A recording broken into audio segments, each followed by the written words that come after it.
Okay, today we're going to talk about, well, might help if I put on the slideshow. We're going to talk about Delusion 2.0.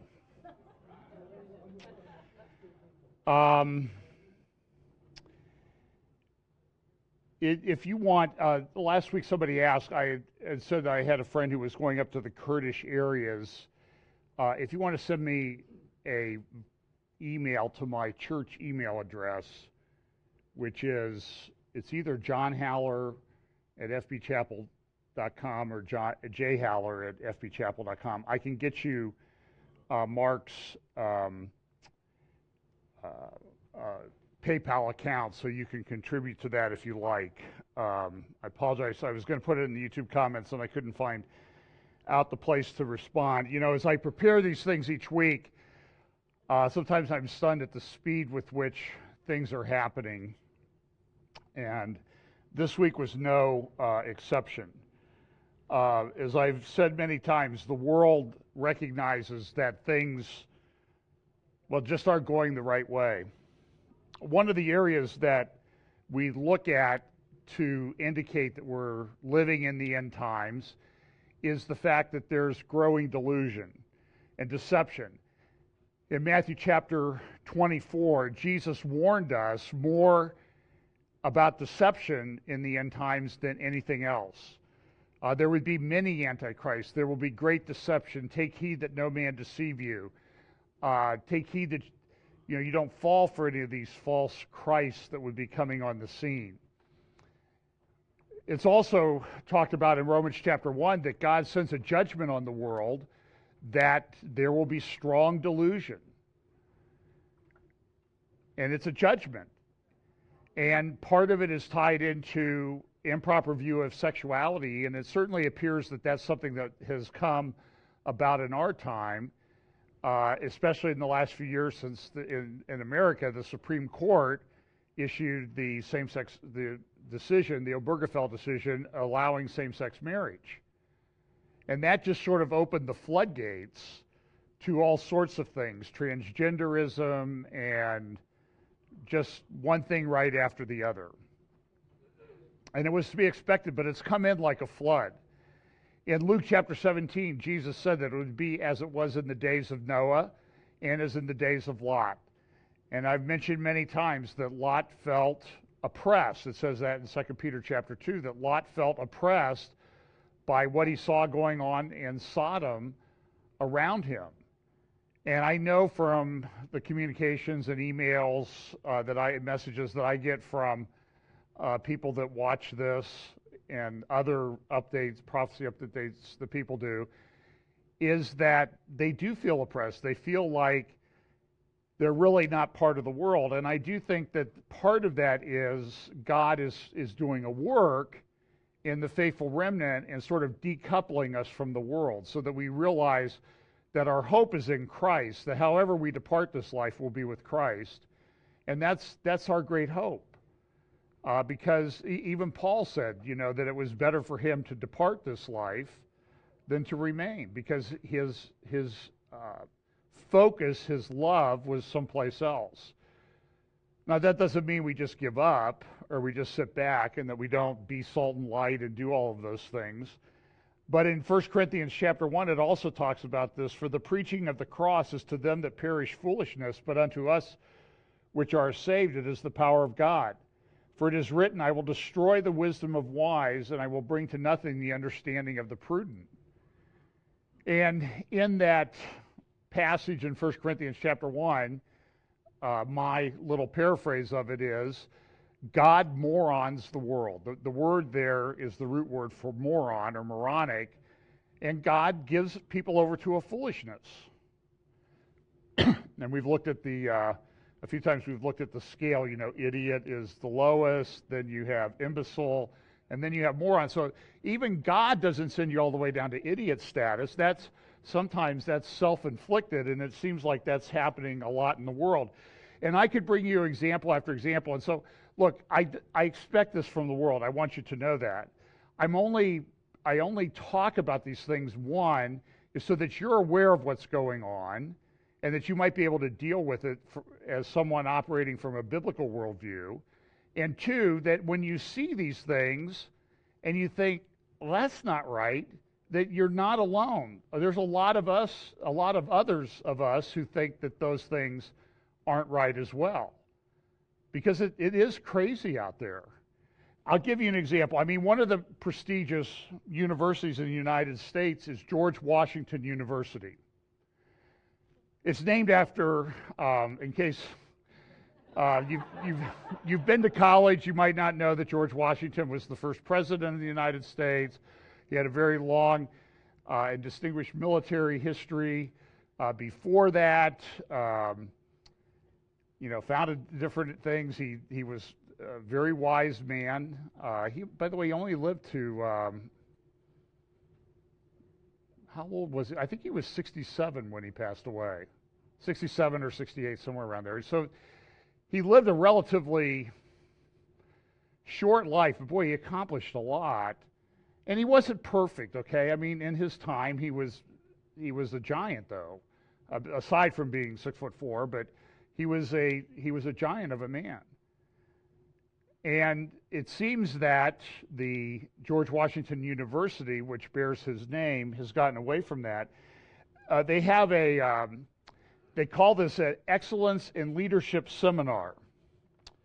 Christian privilege. Okay, you've heard of white privilege. You've heard of male privilege. Now there is Christian privilege. And here's what the description says. How do Christians in the USA experience life in an easier way than non-Christians? Even with the separation of church and state, are there places where Christians have built-in advantages over non-Christians? How do we celebrate Christian identities and acknowledge that Christians receive unmerited perks from institutions and systems all across our country? Let's reflect upon ways we can live up to our personal and national values that make room for all religious and secular identities on an equal playing field. All are welcome, except probably white male Christians, but now listen. If I showed up there, they would say I have white privilege because I had no choice on that. I was born that way. I mean, even up till today, I mean, we know that gender is up for debate now, or you can choose your gender. And there are some that are trying to choose their race. But right now they say that, you were born white, therefore you have a lot of extra privileges and that sort of thing. And my dad was a minister. I lived in we weren't wealthy, but this Christian privilege, you're not born a Christian. You're only a Christian when you're what? Born again. And it's a choice that's made. So they're saying now that because you choose that, you have privilege. Because you choose to stay in the same marriage for life or until death do you part, that gives you privilege. Because you choose to raise your children in a male-female household, that gives them privilege. This, it's almost impossible for me to explain for you what this moron is trying to accomplish in this seminar. And he is a moron. He's lost the ability to reason. I know Dennis Prager was talking about this on his show, and the other lady says, "Yeah, I'm gonna write a blog about all the Christian privilege I have. That I stay faithful to my husband. I'll be married to him for life. I raise my children. I discipline my children. I work hard. I go to church. But I choose to do all of those things, and I do them because they're the right things. But what this is, I think, is a way for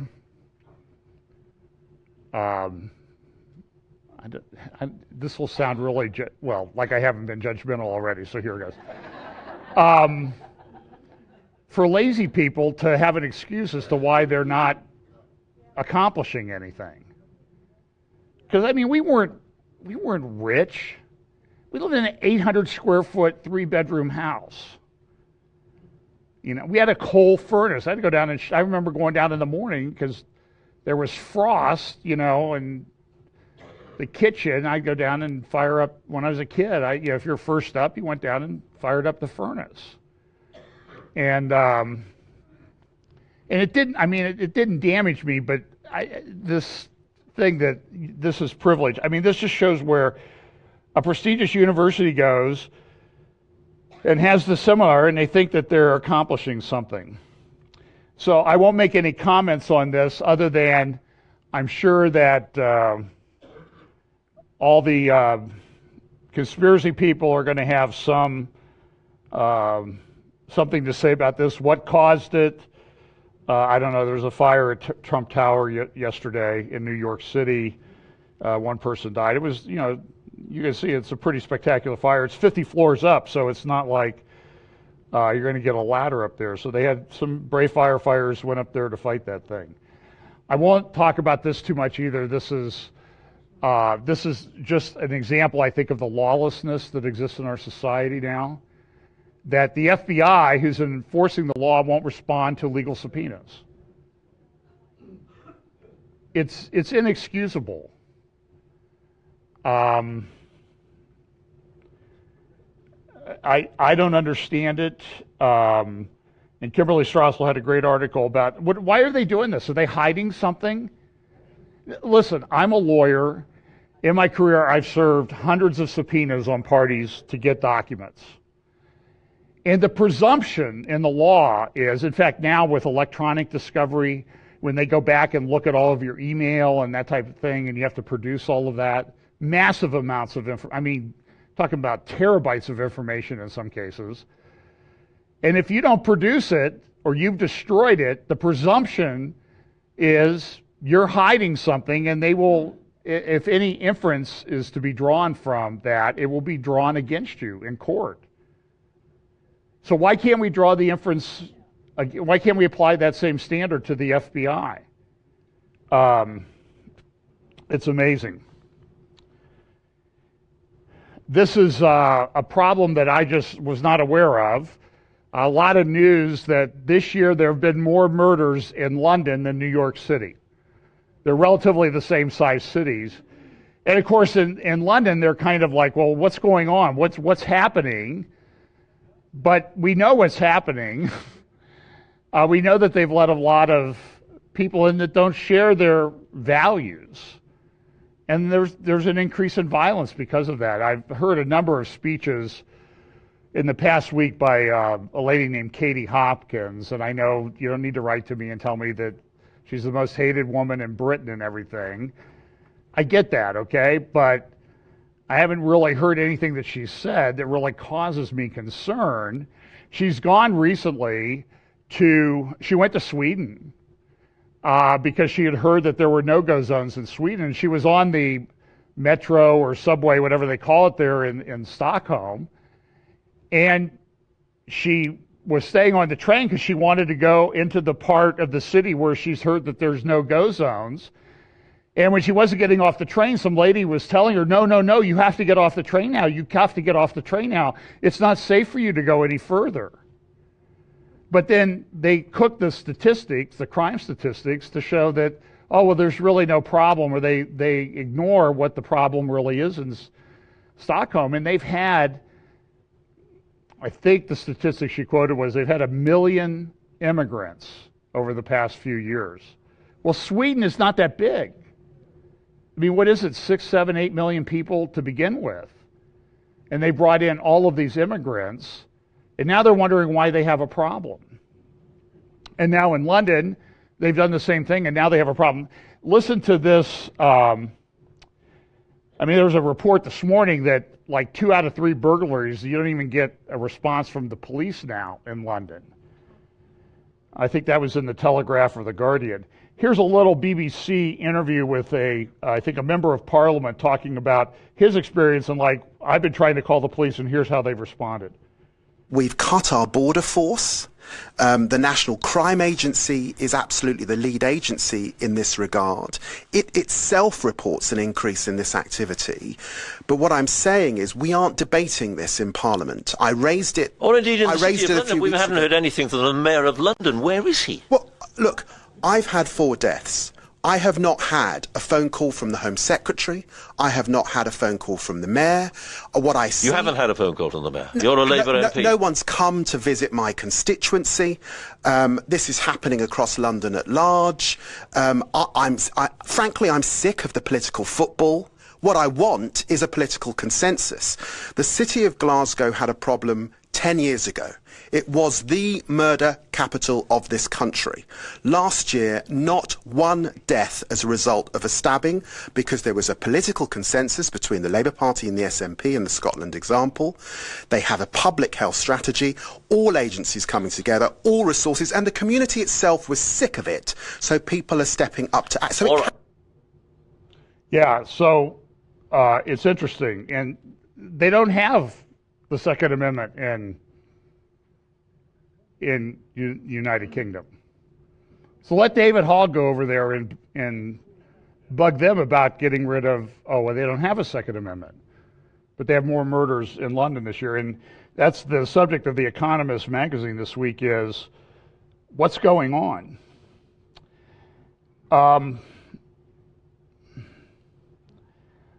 This is probably a minefield, but this is the front page of this morning's New York Times and their Sunday Review section where they have all of their opinion pieces. The official opinion pieces are in the Sunday Review section. The other opinion pieces are in the news part of the newspaper. So the good rule of the New York Times is if you want to know what the real story is, read the last few paragraphs of a story. Because they are in the news business and they have to tell at least a little bit of the truth. They can't lie about everything or give their opinion about everything and still be a newspaper. But this week, they have, on the Sunday Review, they have their opinion, they have 2 columns. One is about the death of democracy and talking about people in Europe like Hungary and Poland where democracy is dying and this is just terrible and we just can't allow this to happen. These strongmen coming in and they're fascist.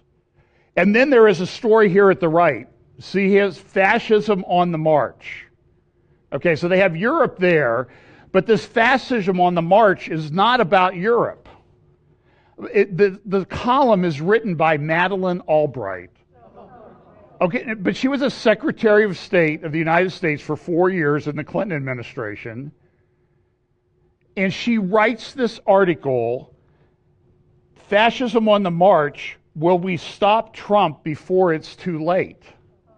Now, I want to, listen, we can argue about the president and whether he's a good guy or a bad guy or all this other stuff, okay? I get that.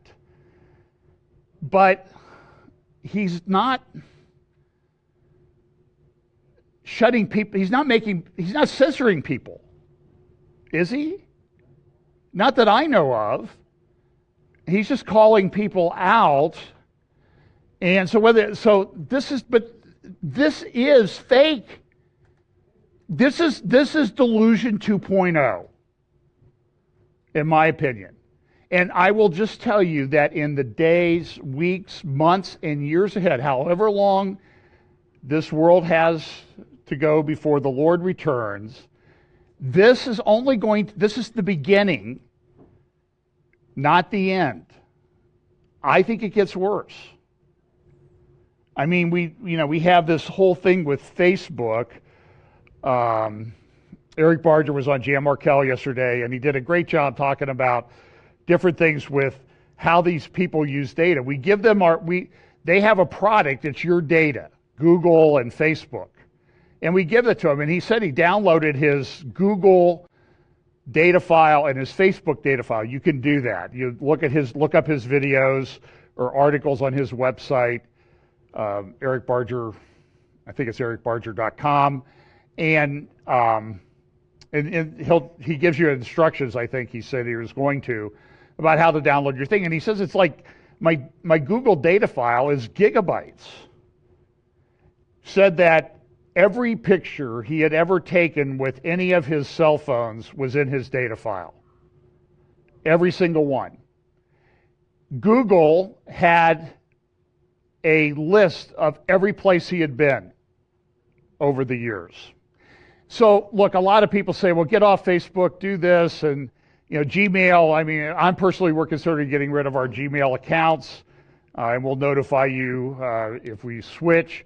There's encrypted email accounts, I think Reagan.com, I think Proton Email, and others, because they track all of your email. I mean, I used the example last Sunday. I went to Golf Galaxy. I was looking at the pretty colored golf balls, and I got home, and there was an ad, and I did swing by the wedge section of the store, but it had the pictures of the pretty colored golf balls that I was looking at.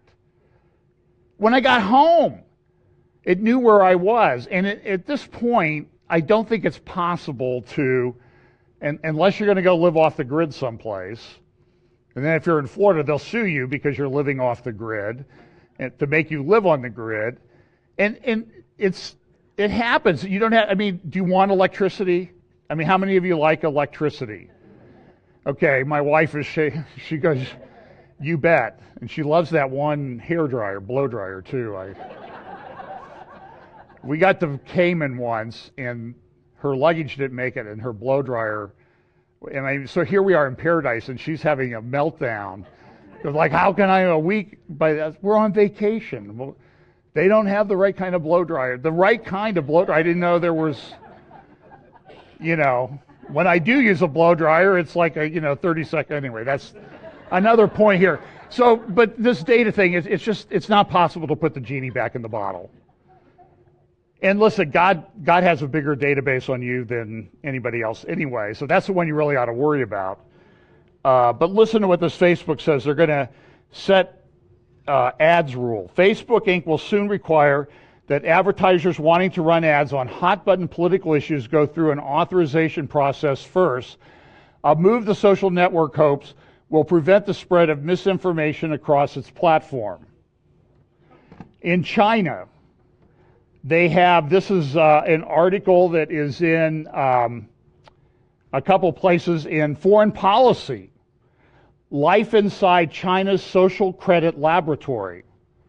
The party's massive experiment in ranking and monitoring Chinese citizens has already started. Do you think it's going to stop in China? You're soon going to get, and I shared this a few weeks ago, maybe a month ago, Wired magazine had a thing about the social score that you're going to get, and if you're a 549 on the 600 scale, if you're only a 483, I don't want anything to do with you because you're going to drive down it's like a credit score. You're going to drive down my score, so I'm sorry, you're just not good enough to be around me. I've had friends mention that conservative friends of theirs on Facebook are sort of starting to. They're hard to find. Their pictures are not there in the friends list and that type of thing.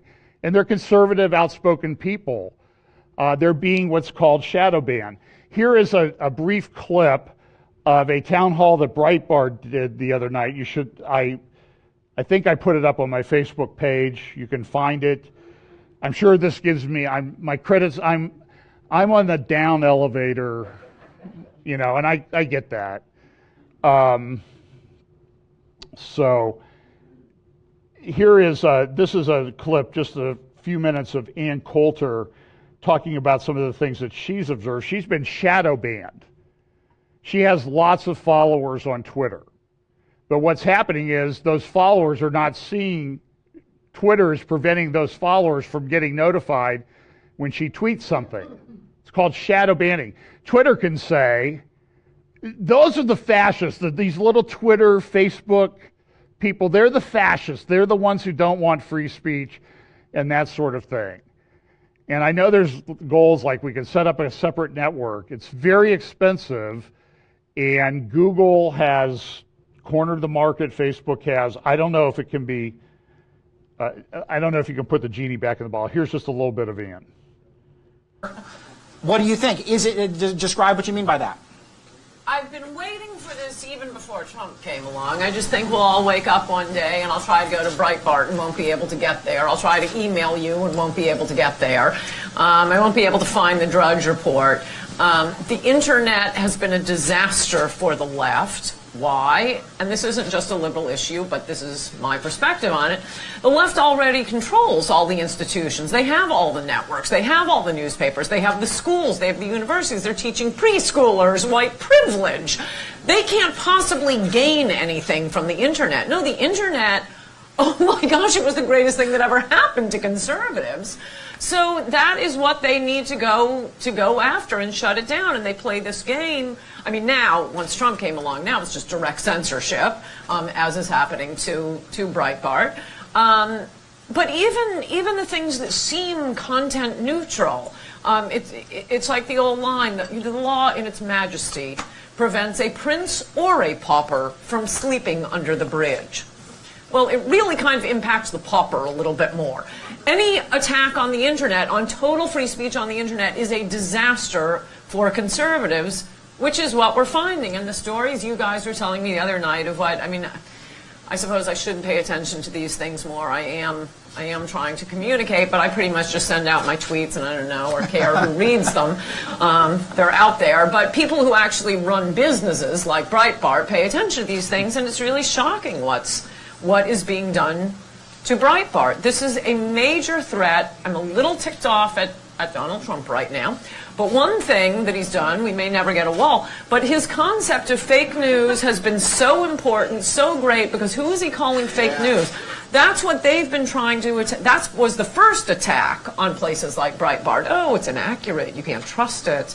Evan Osnos in the New Yorker recently wrote something about how Americans are ill-equipped to determine credible news from the incredible. And, you know, they'll believe stories from unfamiliar sources with typos.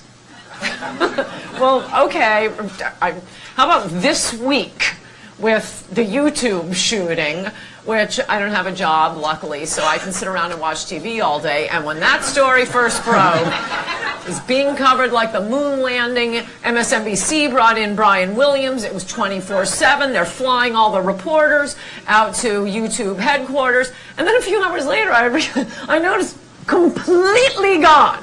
Not a mention of that story anyplace. Oh, it turns out it was another problem of immigration. It was an Iranian shooter, so they don't want to mention it. This is an application of the Coulter rule after a mass shooting, or, you know, the longer it takes them to tell you the perpetrator's name, the less likely it is that it was a white man. So what most people do now, because of all of the fake news, and my entire career has really been exposing the fake news we've been getting from the mainstream media forever on McCarthy, Joe McCarthy, and Alger Hiss, and fake news on Darwinism, fake news on race crimes. It's just been pedaled to the metal recently. The old institutions of news communication are acting like the internet doesn't exist. But I suspect most of you, well, especially if you have jobs, which again, I do not, basically all the mainstream media is like a notice. There's been a shooting at YouTube, and then you go to the internet to find out what happened. Okay, look up YouTube online, and it's driving them crazy. So they start by attacking the crowdsourced news as inaccurate. Now, as I've been finding out much more from the brilliant Professor Epstein, it's way more than that. It is actual censorship, and it's terrifying. And she's right. And I could do hours on talking about the problems they're having. I mean, I have a lot of friends that have monetized their YouTube channels, and it's been taken away. Whole YouTube channels have been taken down. Will ours be taken down? I don't know. We don't monetize. I think that kind of gives you a little bit of, maybe there's a poverty privilege that YouTube recognizes that. Now there's machines out that can scan your face. They're doing this in China. You know, you can, They don't need a chip. You know, they're picking up people for jaywalking based on facial recognition. All this stuff you see on the TV show like Person of Interest and that type of thing, it's really real stuff. So let's talk a little bit about, this is just going to be kind of a mixture of things about the Middle East and geopolitics and some things that are going on. So here is, so this is just sort of a historical thing, history being now 5 months ago. In November, Khomeini urged all Muslims to fight Israel. He recently came out, he said that at the time, different methods are needed to fight against the usurper Zionist regime. And this is a continual theme of his. He posted this on his Facebook page. In the name of God, the most beneficent, the most merciful, respected scholar, your eminent Sheikh Mahmoud, the respected chairman of the International Union of Resistance Scholars. They need to start using abbreviations. At the end it says, I recommend all individuals who feel the importance of this great responsibility to continue different methods of fighting against the usurper Zionist regime. Now this week when they had this problems with Gaza and Hamas trying to breach the border fence and trying to provoke a response by the Israeli Defense Forces, he was tweeting, and this is the leader of Hamas. He says, no doubt, resistance is the only way to free and oppress Palestine, and it's the only cure for wounds on the body of that brave and proud nation. And there's no question that Iran is behind fomenting some of this, most of this violence. He also said this, on days when escalation of oppression and barbarism by the Zionists in Gaza has saddened and made angry those who care for Palestine, we stress on the perpetual stance of the Islamic Republic regarding the issue of Palestine, which is an important issue for the Islamic nation. Today, the return of dignity and power to the Islamic nation is exclusively linked to resistance, while confronting arrogant powers and their wicked plots, and the issue of Palestine is at the top of Islam's international issues in the face of the arrogant front. Moving towards negotiations with the deceptive, lying, and usurper regime and his unforgettable error, I think this is a translation issue, it's an unforgivable error, that will impede the victory of the Palestinian nation. The act of betrayal by some Arab heads of states, which is gradually being revealed, pursues the same goal. Who's he talking about? Saudi Arabia, Mohammed bin Salman, MBS, as we'll refer to him. Lieberman was met with Mattis in England, or someplace in Europe. And he said, Lieberman came out and said, the three main problems are Iran, Iran, Iran. I mentioned this article last week about the Muslim countries. This looks like a map that a Bible prophecy guy would make up, right? Because it's like all these nations, and there's jet planes and tanks, and all these green countries, and they're pointed right at red little Israel. And this is what Bible press. So this comes out of a Turkish newspaper. It's pro-Erdogan. It happened back in December. I mentioned it last week. And so this is not Bible prophecy guys making this stuff up. Okay? This is what they're saying and doing. And this is, I think, unprecedented. And the guy behind this is Erdogan. Lower right-hand corner, this is Erdogan's victory about a year ago when he won election to the presidency. And if he nears the end of his term, he'll switch the thing for prime minister. It appears he wants to be a caliph. He wants to reinstitute the Ottoman Empire. And he wants to be the head of the Islamic Caliphate. He wants to reinstitute it. And he's been talking about it for months. And they had an emergency meeting after Trump made the declaration in December. The Organization of Islamic Countries had an emergency meeting in Ankara. Erdogan gave up and gave a speech like, we're going to fight for Jerusalem. We're going to fight for Jerusalem. We're not going to put up with this. Let's see. I'm going to talk about MBS in just a moment. I want to talk a little bit about Syria first. I mean, I don't know if you've been following what's been going on. And I'll talk a little bit about Gaza, but there were 10 Palestinians killed this week. I think there were 10 or so, 15, maybe 16 last week. And so in 2 weeks, there's been 26 Palestinians killed in these protests at the border. There's probably that many being killed every day or hour in Syria, and does anybody ever talk about it? And this is, eastern Ghouta, show you a map in just a minute. As you can see, it's been pulverized. And this is the eastern part of the city of Damascus. It's on the edge of the sort of the breadbasket, what was the breadbasket of Syria. And they've essentially, they've bombed it so that people left. I mean, they've left.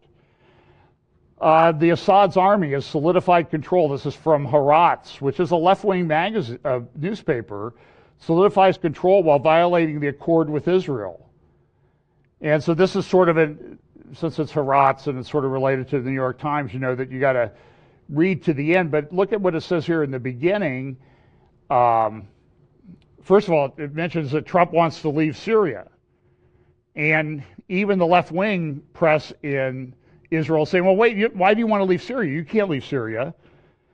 And then they're noting that the beautiful friendship between President Vladimir Putin and Turkish President Recep Erdogan begins with Russian acquiescence to the Turkish attacks on the Kurds in Afrin, North Syria, agreements for gas and oil pipelines to be laid down, speeding up the Russian supply of S-400 anti-aircraft missiles to Turkey, and even the establishment of a civilian nuclear reactor plant to be built by Russia in Turkey.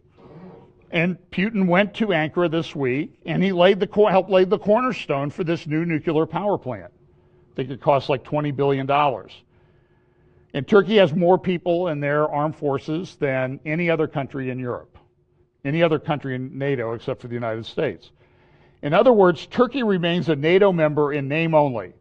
In practice, it's approaching the Russian sphere of influence, and Turkey's engagement in nuclear power could, like in Iran's case, develop into an acute interest in reactors for military purposes. Yeah, what do you think the chances of that is? Like on 0 to 100%. Can you go over 100%? And the chance that Erdogan's going to now seek nuclear weapons? And so they had this meeting this week, and this, depending on how you look at Ezekiel chapter 38, this is very significant. You have Turkey, which is the land of Magog, Meshach, Tubal. You have Iran, which is Persia. These are all talked about in Ezekiel 38 and 39 as these countries that are lying. And I personally think Russia will be involved in some way, coming from the north against Israel. And here they are meeting again. This is the second meeting they've had in the last few months. And this time they met in Ankara. They met in Sochi in Russia, their first meeting a few months ago. But the Syrians now, the news comes out today, oh, there's another gas attack. And Russia says, no, there's not. And everybody says, no, Syria did it. No, they didn't. The UN has trouble getting in there to find out exactly what's going on. The White House came out today and said, well, you know, we're not going to let this stand. But so what happened this week was they finally got control of eastern Ghouta, outside, just on the eastern part of Damascus. And this is a picture of what Ghouta looks like today. This is actually a part called Duma, and Duma is located, let's see.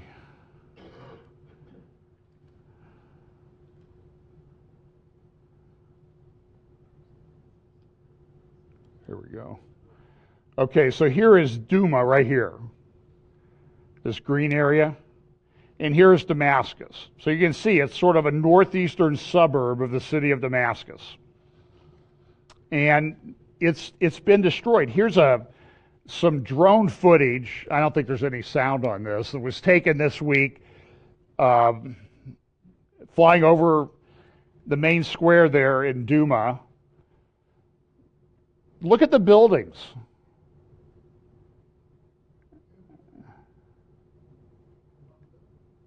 You think anybody's living there? And I'm telling you, I mean, this is edited down quite a bit from the 5-minute or so clip, but I don't think anybody's living there. Where do you think all those refugees came from? Right here. What were they? Sunni Muslims, for the most part, and Christians. And it goes like this. I mean, you could go block after block after block on this, and this is what you will see is these destroyed buildings in Damascus. Now, not all Damascus looks like that yet. And there's rumors out there. There's Iranians are saying that America's going to attack Damascus in the near future. I don't know if that's true. I'll talk about that in just a moment as to why that is. I mean, look at this.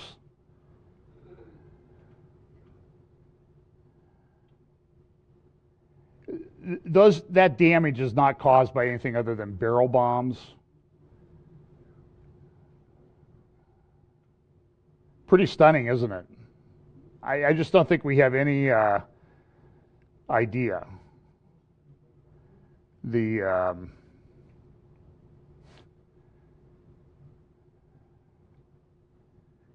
Well, it goes on for quite a while. It's shocking. So here is President Assad this week. And I'm going to turn the sound down on this so you don't need to turn it up.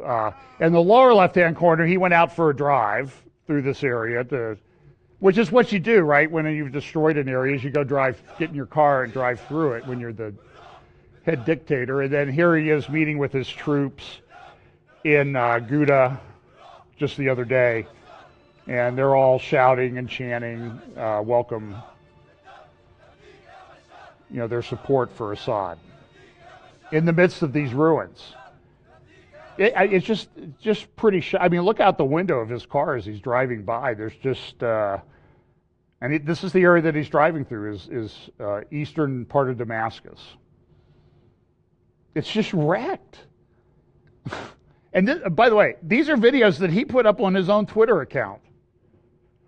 About 8 of them. You can go look them up. I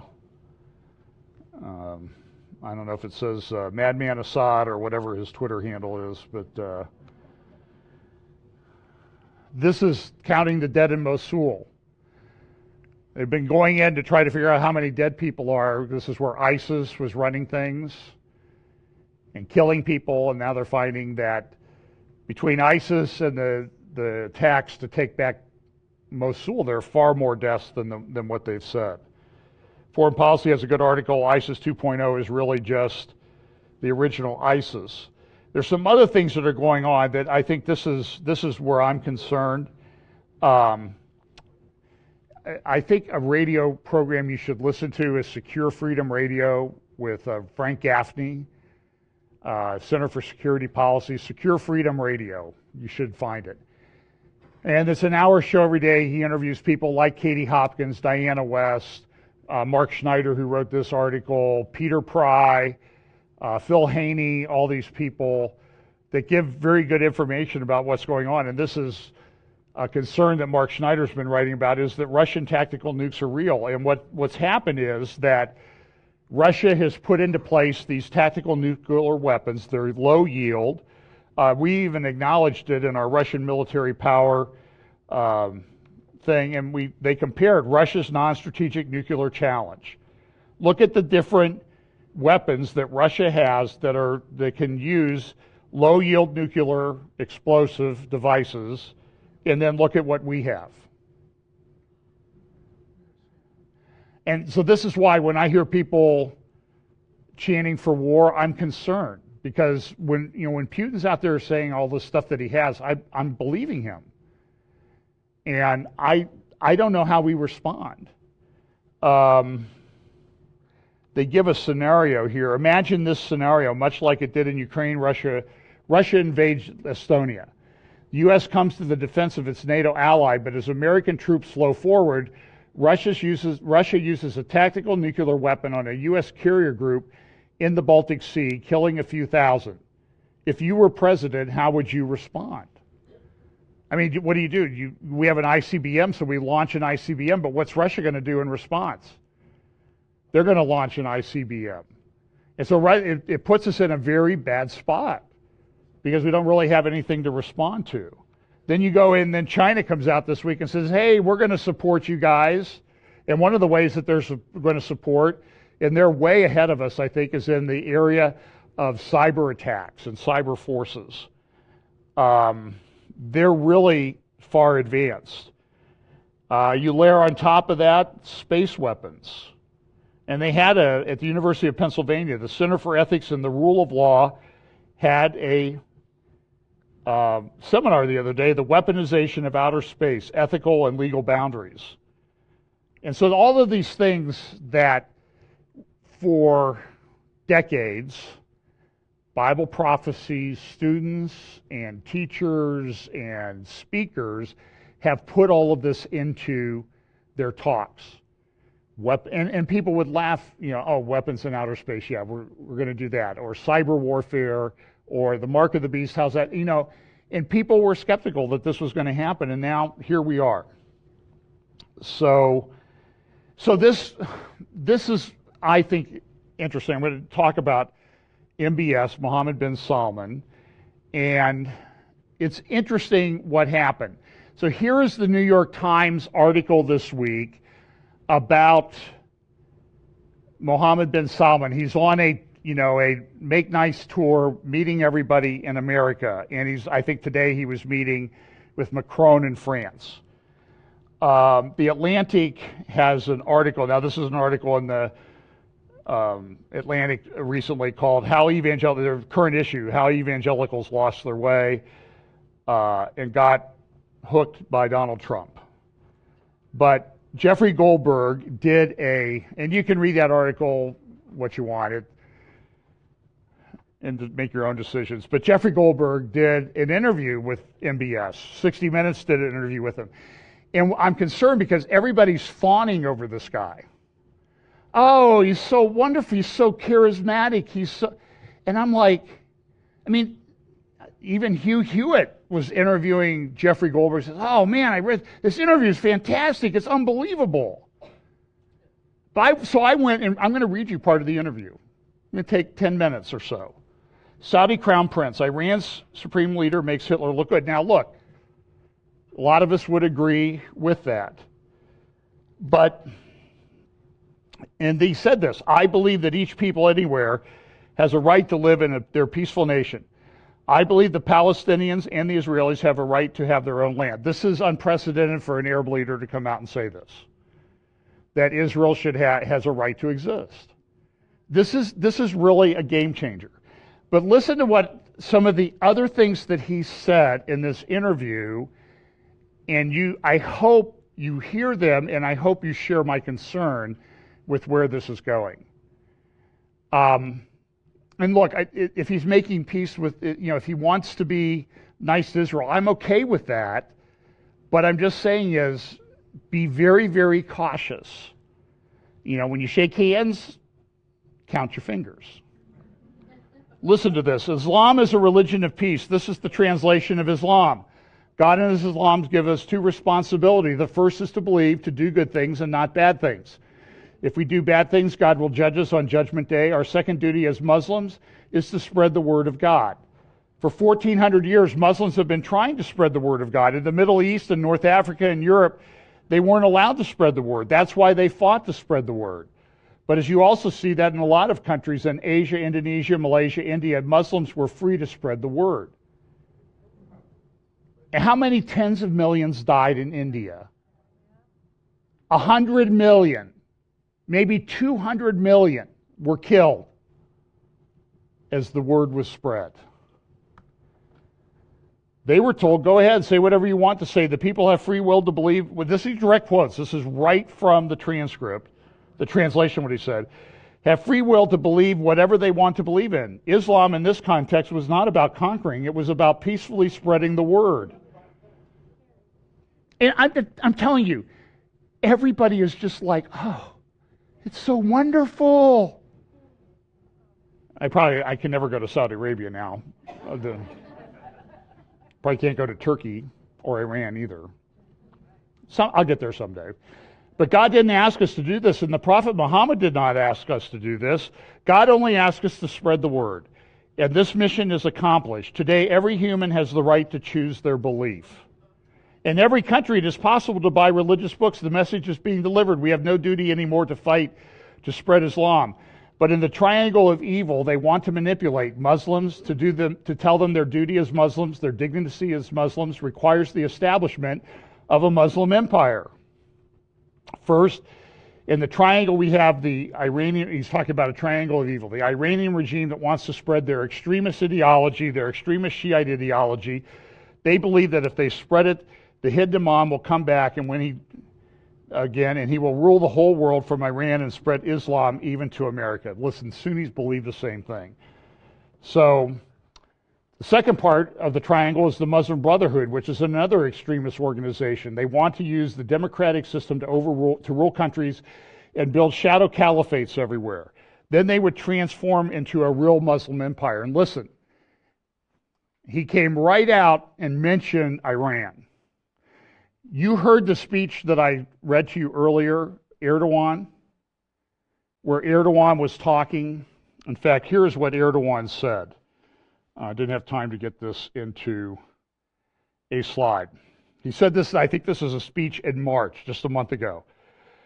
Those who thought we've forgotten about all these lands after withdrawing in tears a century ago better realize now they are wrong about Turkey. We say at every opportunity we have that Syria, Iraq, and other places on the map are no different from our own homeland. We are struggling so that a foreign flag will not be waved anywhere where Adhan, the Islamic call to prayer, is recited. The Turks have sacrificed in the last 2 centuries. 5 million square kilometers of territory under Ottoman rule was plundered through deceit, plots, and reduced to 870,000 square kilometers. The sleeping giant has now awakened. We are marching toward Mecca with God's permission. So, listen, when you hear that the second leg of the triangle is the Muslim Brotherhood, the translation, I believe, of what MBS was talking about was the Muslim Brotherhood as associated with Erdogan of Turkey. He did not name him, just like when Erdogan was speaking a few months ago when he said, well, you know, there's these other Arabs who want, well, he just said this past week, these Arabs who want to make peace with Israel. Who's he talking about? MBS. They just haven't gotten to where they're calling each other out directly. They're kind of doing it, you know, they're trying to sneak one by us. But it's pretty clear where they're going with all of this. The third part is the terrorists, Al-Qaeda, that want everything to do with force. Al-Qaeda leaders, ISIS, they were all Muslim Brotherhood first.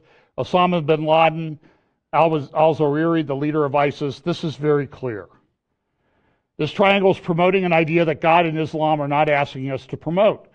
Their idea is totally against the principles of the United Nations and the idea of different nations having laws that represent their needs. So listen. All he had to say was, oh, the principles of the United Nations. And everybody went, oh good. I mean, I thought you were maybe about, you know, you threw all your relatives in jail, but, you know, we can understand. But you really want to uphold the principles of the United Nations, you're fine. What is this? This is Delusion 2.0. Okay? I don't know if by the way, I don't know if the Lord will return before we have Delusion 3.0. Okay? Don't know. Listen to this. MBS. He asked him about Wahhabism, Jeffrey Goldberg did. First of all, this Wahhabism, please define it for us. We're not familiar with it. This is MBS saying Wahhabism, extreme, funded by the Saudis, right? That led to 9/11 and everything. What do you mean you don't know about it? MBS, what is Wahhabism? You're the crown prince of Saudi Arabia. You know what a Wahhabism is. MBS, no one can define this Wahhabism. It's a movement founded by Ibn al-Wahhab in the 1700s, very fundamentalist in nature, an austere Salafist-style interpretation. MBS. No one can define Wahhabism. There is no Wahhabism. You know, it's sort of like this and this, you know. We don't believe we have Wahhabism. We believe we have in Saudi Arabia Sunni and Shiite. And then he said something about Hitler is the worst thing you can be. I believe that the Iranian supreme leader makes Hitler look good. Really? Hitler didn't do what the supreme leader is trying to do. Hitler tried to conquer Europe. This is bad. Goldberg, yes, very bad. Goldberg. Oh, here, I had an extra slide in there. You're even equating the supreme leader to Hitler. He's really bad. Very bad, he says. But the supreme leader is trying to conquer the world. He believes he owns the world. They're both evil guys. He is the Hitler of the Middle East. In the 1920s and 30s, no one saw Hitler as a danger, only a few people, until it happened. We don't want to see that happen in the Middle East. We want to stop this through political moves, economic moves, intelligent moves. We want to avoid war. I'm curious about Donald Trump and Barack Obama. It seems you think Trump has a better understanding of this issue than Barack Obama. And this guy's a good politician, man. He may have been born into this, but he's been paying attention. Both of them understand it. I believe he had different tactics. He believed that if he gave Iran opportunities to open up, it would change. But with a regime based on this ideology, it will not open up soon. 60% of the Iranian economy is controlled by the Revolutionary Guard. And then he says this, do you believe the Jewish people have a right to a nation state in at least part of the ancestral homeland? I believe that each people anywhere has a right to live there in their peaceful nation. I believe that Palestinians and Israelis have the right to have their own land. But we have to have a peace agreement to assure the stability for everyone to have normal relations. You have no religious-based objection to the existence of Israel. We have religious concerns about the fate of the Holy Mosque in Jerusalem and about the rights of the Palestinian people. This is what we have, but we don't have any objection against any other people. How many churches are there in Saudi Arabia? I mean, open. Yeah. Israel's a big economy compared to their size, and it's a growing economy. And of course, there are a lot of interests we share with Israel. And if there is peace, there would be a lot of interest between Israel and the Gulf Cooperation Council countries and countries like Egypt and Jordan.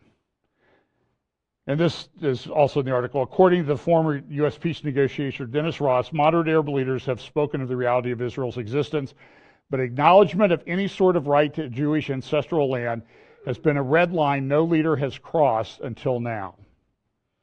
And it appears that they're, I guess, getting tired of this. So he went on a tour. I think he saw Oprah. He met with Trump. He met with Mattis. He met with Christine Lagarde, who, I don't know if she still is head of the World Bank. He met with a bunch of Jewish groups and Jewish leaders in the United States and said, I'm going to invest money with you guys. And then the guy at Qatar came out and said, well, he calls him, the guy at Qatar called him out. Guy has a lot of money. One of his associates bought this Da Vinci painting recently for $450,300,000. But look at the juxtaposition of the front page of the New York Times.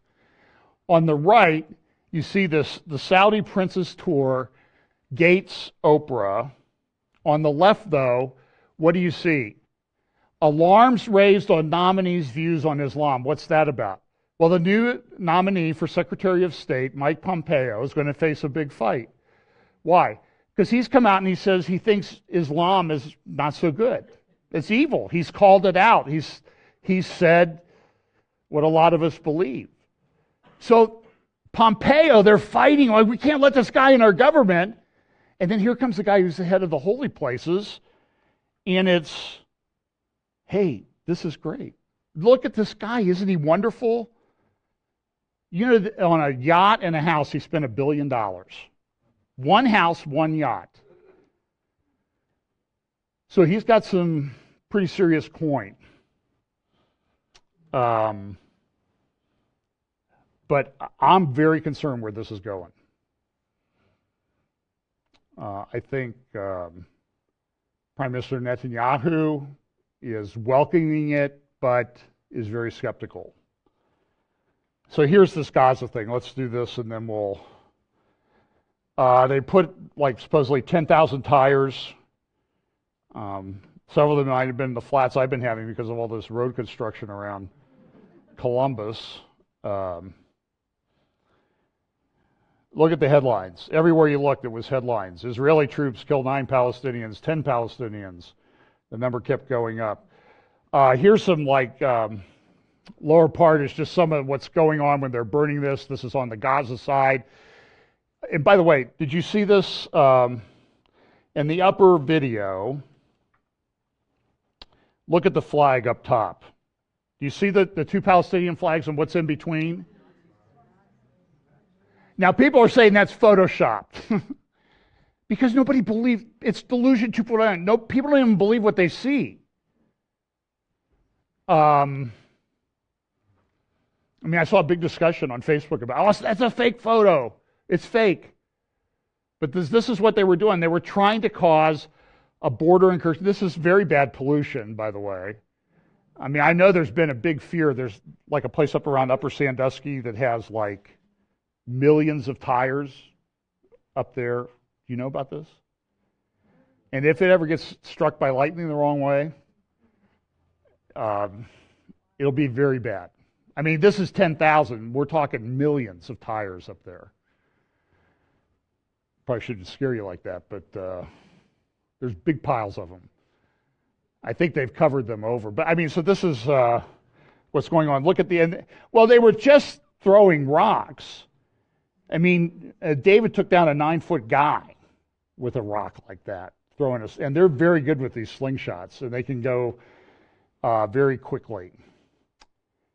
Other news, Prime Minister came out this morning, Gaza protesters' true intent is to destroy Israel. That's what they want to do. By the way, also, story in the Jerusalem Post on the second page this morning, indictment for the Prime Minister's wife could be imminent, but they've been saying that for months. They tried to get something at the Security Council. The U.S. blocked it. Exercised their veto. The Palestinian Authority then came out and said, well, we got to change the Security Council because it's not fair for the United States to stop what everybody else in the world wants to have happen. And look, what they wanted to do is they wanted to breach the fence. They wanted to send thousands of people over there. They wanted to provoke Israel. And the other thing that they were trying to do, I think, is they were trying to provoke a response of people in the West Bank. They wanted to get them to rise up and go against Israel. But the problem is they've gone on, they've had this separation for so long now that they don't have any relationship with each other. The people in the Gaza Strip and the people in Judea and Samaria, the West Bank, they're completely separate entities. And so Hamas is trying to consolidate, but there are a lot of Hamas supporters and we met some of them in Judea and Samaria. Let's see. There was a terrorist attack thwarted just outside of Jerusalem, the Jerusalem Industrial Park. And then Trump is saying, he sort of said we're leaving Syria. He sort of said we're not leaving Syria. We don't have a timetable. And that led to what reports are a pretty tense phone call between Prime Minister Netanyahu and President Trump this week. Hamas leader vows to breach the borders and pray at Al-Aqsa. So it's heating up, but the thing that's concerned me the most is that people are really involved in this delusion. Dexter Van Zyl at the Keim Report has a good article this morning about churches that enabled the Soviets now cheer Hamas. You can read that. It was just put up the other day by Brian. And then this one thing, and I'll close with this. This is a promo video from a couple years ago for Christ at the Checkpoint in Bethlehem, and that's coming up the end of May in Bethlehem. But then the report came out that they're going to have a Christ at the Checkpoint conference in the United States in October in Oklahoma City. So, which is where a lot of Bible prophecy ministries are headquartered. In fact, I think Prophecy Watchers is having their conference. It ends on the 14th and Christ at the Checkpoint starts.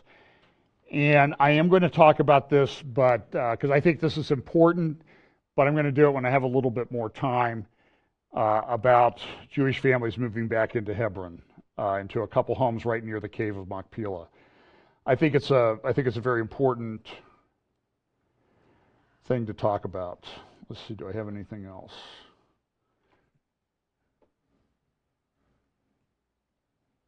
Okay, no, I'll talk about that next week for sure. So, can you see how the world is deluded? This crown prince comes over, and all of a sudden we're supposed to forget about 1,400 years of history. And everybody's running around saying, oh, this is wonderful, this is so great. And he's got a lot of money. I saw a big article in the Arab News this morning out of Saudi Arabia talking about, oh, look at what he's going to do with this Saudi Arabia 2030, which coincides with the Agenda 2030 of the United Nations. He's going to build this big, fantastic city. This is going to be wonderful. It's going to be fantastic. Everybody's going to want to come to Saudi Arabia. And I just think this is delusional thinking. I think it's going to continue. I think we're going to continue to have problems with speaking the truth. But good thing is, God has our back, right? We don't have to worry about that. So just speak the truth and let God sort it out. So let's pray. Father, pray that you'll be with us this week, Lord. I pray that you'll give us opportunities to share the truth of your gospel, that we would be people who are not discouraged by what we see, but we're encouraged that these things are what you said would happen before your return, and that we should look forward to your return. We should look forward to ultimately you returning and setting up your kingdom. Bless us this week. Watch over us. Give us strength. Infuse us with your Holy Spirit so that we can be bold and know what to say at all times. In Jesus' name, amen.